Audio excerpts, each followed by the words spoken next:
মুষ্টিবদ্ধ করো, সমাজ থেকে সকল বৈষম্যের কবর রচনা করবার শপথ নাও। হে হতাশাগ্রস্ত জাতি, আসো আল কোরআনের কাছে, আমরা তোমাদেরকে মুক্তির বার্তা শোনাই, আমরা তোমাদেরকে সান্ত্বনার বাণী শোনাবো।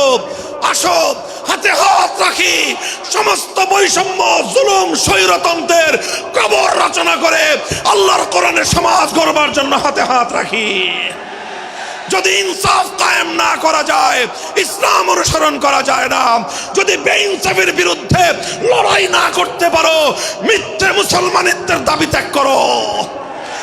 তুমি যদি ইনসাফের জন্য যুদ্ধ করতে না পারো, তুমি যদি বৈষম্যের বিরুদ্ধে লড়াই করার হিম্মত না রাখো, মুসলমানের মিথ্যা দাবি করা ভণ্ডামি ছাড়া কিছুই নয়।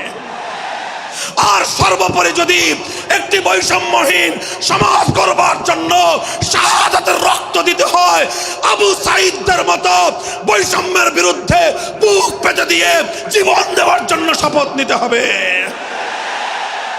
কোরআনে পাকের এক একটা আয়াত, কোরআনের এক একটা বিধান আল্লাহর জমিনে বাস্তবায়ন করার জন্য আমাদের জীবন যৌবনের বাজি লাগায় দিতে হবে, বাজি লাগায় দিতে হবে ইনশাআল্লাহ। ইনসাফ কায়েম করতে গিয়ে ছুরি যদি নিজের সন্তানের হাতের উপর দিয়ে যায়, সে হাত স্তব্ধ হয়ে যাবে না, সে হাত থমকে দাঁড়াতে পারবে না। যেখান দিয়ে ইনসাফ যাবে সেখান দিয়ে ইনসাফকে চালিয়ে দিতে হবে। এই সমাজ, এই জমিন এখন বিপ্লবী চায়। সে বিপ্লব আব্রাহাম লিঙ্কনের আদর্শের বিপ্লব নয়, সে বিপ্লব কার্ল মার্কস, মাও সেতুং আর লেনিনদের বিপ্লব নয়। বাংলার মাটি আরেকটা বিপ্লব দেখতে চায়, সে বিপ্লব হবে আল কোরআনের বিপ্লব, সে বিপ্লব হবে ইসলামী সমাজ গঠনের বিপ্লব।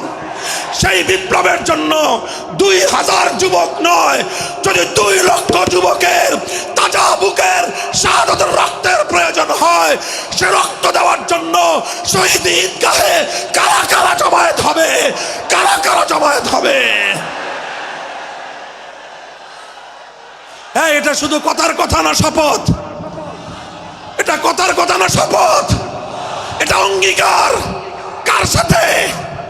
কার সাথে?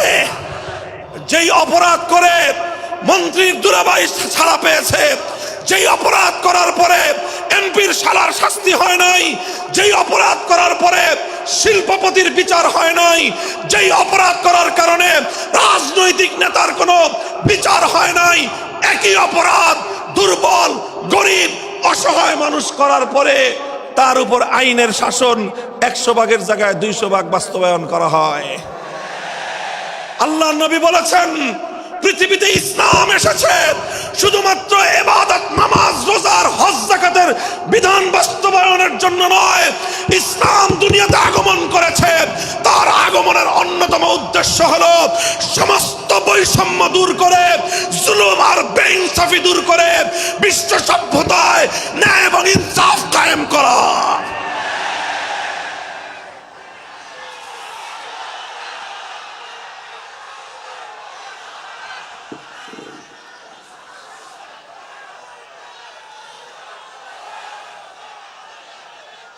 মনে রাখবেন, বৈষম্যহীন সমাজ গড়া এটা শুধু বৈষম্য বিরোধী ছাত্র নেতৃবৃন্দের দায়িত্ব নয়।